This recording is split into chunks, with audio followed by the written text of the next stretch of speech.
Oi, gente! Seguimos então com a nossa história do Mahabharata, esse grande e lindo épico de toda a humanidade. Bom, o jogo de dados viciados que estava acontecendo, entre Yudhishthira e Duryodhana teve um final dramático. Então a gente contou que Yudhishthira acaba apostando Draupadi, mas antes disso ele já havia perdido tudo que ele tinha de coisas, o reino, o castelo, o palácio, todas as coisas que ele tinha. Então ele foi apostando, ele apostou os irmãos todos, ele apostou a si mesmo, então ele perdeu a si mesmo no jogo e depois ele então aposta a Draupadi. A Draupadi vem último. Ela fica muito enfurecida e se retira para os seus aposentos. Eles estavam como visitantes no palácio de Duryodhana, lá em Hastinapura. E então, nesse momento que o Yudhishthira já está se sentindo bastante fracassado e ao mesmo tempo ele não desiste de sempre tentar apostar de novo na esperança de que vá vencer, mas os dados estão viciados, então ele jamais venceria uma partida desse jogo. Só que ele não sabe, só o Duryodhana e um tio de Duryodhana, político, que sabiam. Mas Yudhishthira é sempre motivado e instigado a continuar fazendo suas apostas.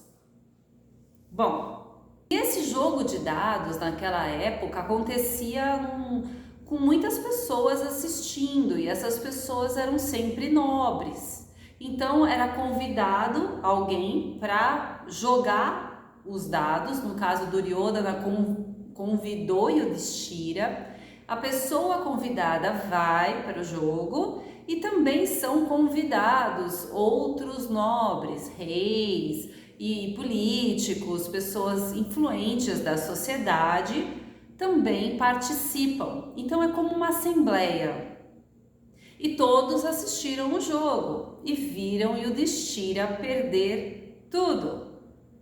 Bom, encerrado o jogo, Duryodhana super vencedor, ele decide então, já que a situação é essa, que os Pandavas e Draupadi eram a partir de agora seus escravos. Ele poderia fazer com eles o que ele bem entendesse.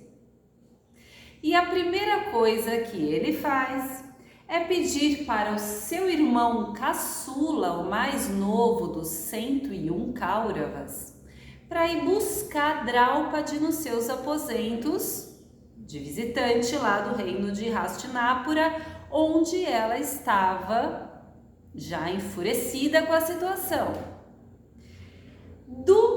Dussasana vai até o quarto de Draupadi e diz para ela que Duryodhana, agora o seu senhor, anuncia para ela, que Duryodhana, o seu novo senhor, está mandando a senhora comparecer na assembleia. E ela diz para ele: Duryodhana não é meu senhor, ele não pode ser meu senhor, porque antes de me apostar, Yudhishthira perdeu a si mesmo, ele apostou a si mesmo. Como alguém que aposta a si mesmo e perde a si mesmo pode realizar novas apostas? Então ele não teria como ter me apostado, por isso eu não sou escrava de Duryodhana. Mas Dussasana não dá ouvidos para Draupadi e, puxando Draupadi pela roupa, pelo cabelo, ela estava só de camisola, ela estava menstruada e com os cabelos soltos. Naquela época, as mulheres mantinham seus cabelos presos em tranças ou em coques. Elas só usavam os cabelos soltos em situações de intimidade. A camisola também era uma roupa usada somente na intimidade. E a menstruação, então, imagina, né? Naquela época, se até hoje em dia na Índia a menstruação muitas vezes é um tabu, imagine naquela época. Então ele arrastou a Draupadi para a assembleia, ela estava dessa forma, cabelos soltos, camisola e menstruada.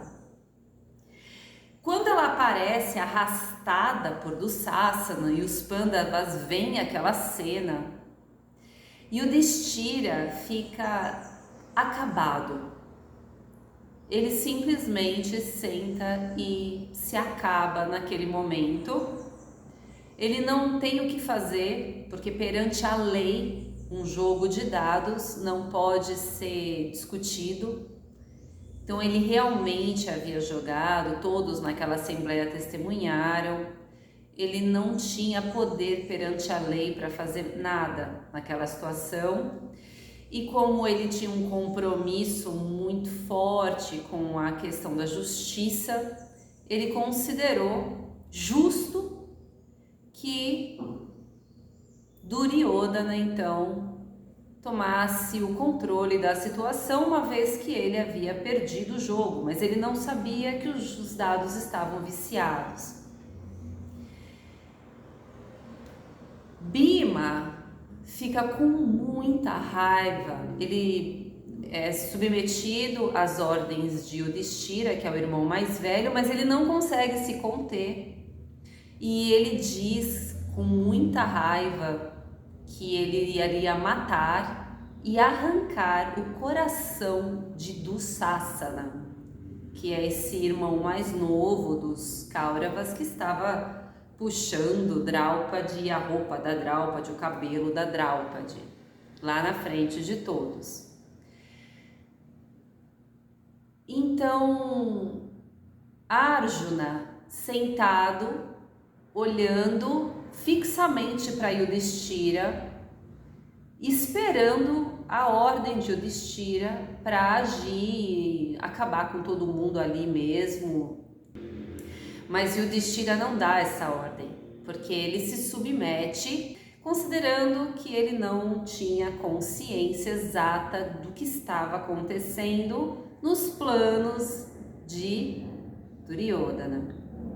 Nakula e Sahadeva, arrasados, tristes, deprimidos mesmo, vendo Draupadi passar por aquilo.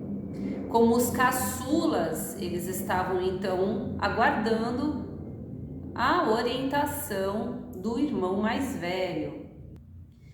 Bom, Dussasana começa a puxar a roupa de Draupadi, querendo tirar a roupa dela, e algumas pessoas daquela assembleia que eram contra os Pandavas começaram a chamar Draupadi de prostituta por ter mais de um marido e a ofender os Pandavas de várias formas, né? E só que Draupadi diz que ela não é escrava, que Yudhishthira não tinha como ter apostado ela depois de ter perdido a si mesmo, mas ela não era ouvida. Eles estavam todos lá eufóricos, né? Imagina, Duryodhana olhava para Draupadi com uma sensação de saciedade. Ele queria se vingar dela por causa da humilhação que ele havia passado. Então ele estava satisfeito, ele estava gostando de tudo aquilo, assim. Só que conforme Dussasana ia puxando, rasgando a roupa dela, e ela percebeu que ela ia ficar nua lá na frente de todas aquelas pessoas, né? Ela então invoca, pela fé dela, o Deus Criador. E quem se manifesta ali é Krishna, mas não em pessoa, em espírito. E ele se manifesta e então, conforme Dussasana ia puxando a roupa de Draupadi, mais tecido ia aparecendo. E por mais que ele puxasse, o tecido não acabava. e ela não ficava nua, em hipótese nenhuma, e ele puxando, e mais tecido aparecendo. Bom, nesse momento em que os Pândavas se veem legalmente impossibilitados de proteger sua esposa diante de uma assembleia real, esse momento, essa dor dos Pândavas é decisiva para acender a chama de uma eminente grande guerra entre Pândavas e Kauravas, que será a guerra de Kurukshetra, mais adiante na história. Draupadi, quando Krishna aparece e começa a multiplicar o tecido de sua roupa, ela se empodera e ela anuncia para todos nesse momento que seria vingada dessa situação abusiva e que haveria uma grande guerra sem misericórdia. Assim que ela faz esse presságio, um chacal uiva lá fora do palácio, bem alto, e todo mundo ouve. Dhritarashtra, o pai de Duryodhana, que estava presente na assembleia, se assusta com a situação da Draupadi fazendo aquele presságio ao mesmo tempo que um chacal uiva e a presença espiritual do Krishna. Então ele intervém.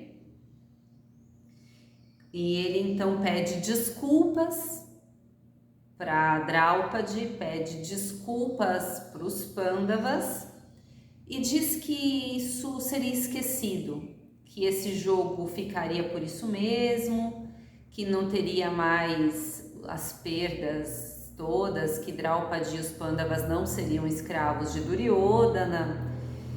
E então Draupadi, e ele oferece, né, para Draupadi o que ela quisesse, né, o reino, o que ela gostaria de receber. Então Draupadi diz: a ganância devora todos os seres e é a ruína do Dharma. Eu recuso a ganância. Então ela recusa tudo que Dhritarashtra disse que poderia dar para ela naquele momento.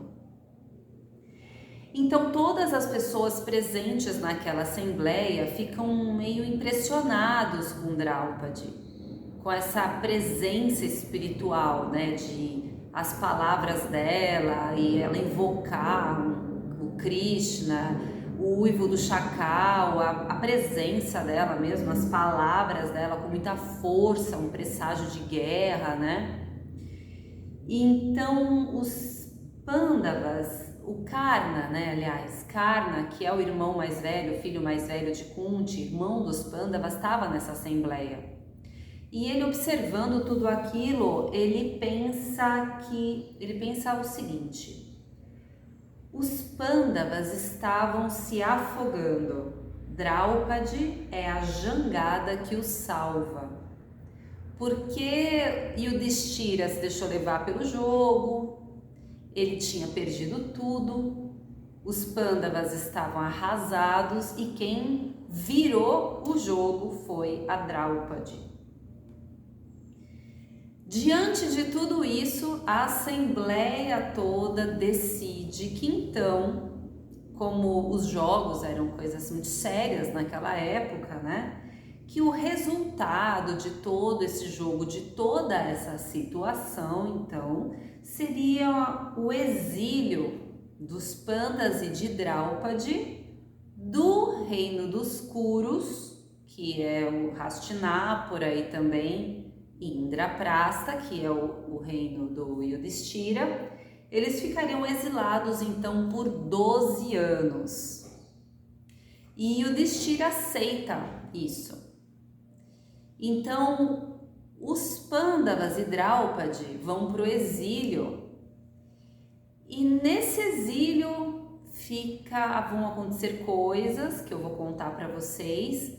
E é um umbral entre o momento do jogo de dados e a grande guerra que acontece de Kurukshetra, que é o marco mais fundamental do Mahabharata, que a gente vai chegar lá, né, depois que eu contar para vocês tudo que vai acontecer nesse exílio de 12 anos dos Pandavas, um exílio necessário até para o amadurecimento deles, né, o amadurecimento interno deles, para o combate, para esse grande combate de Kurukshetra. Então, continuamos a seguir no próximo vídeo para mais um pouquinho de Mahabharata. Até lá!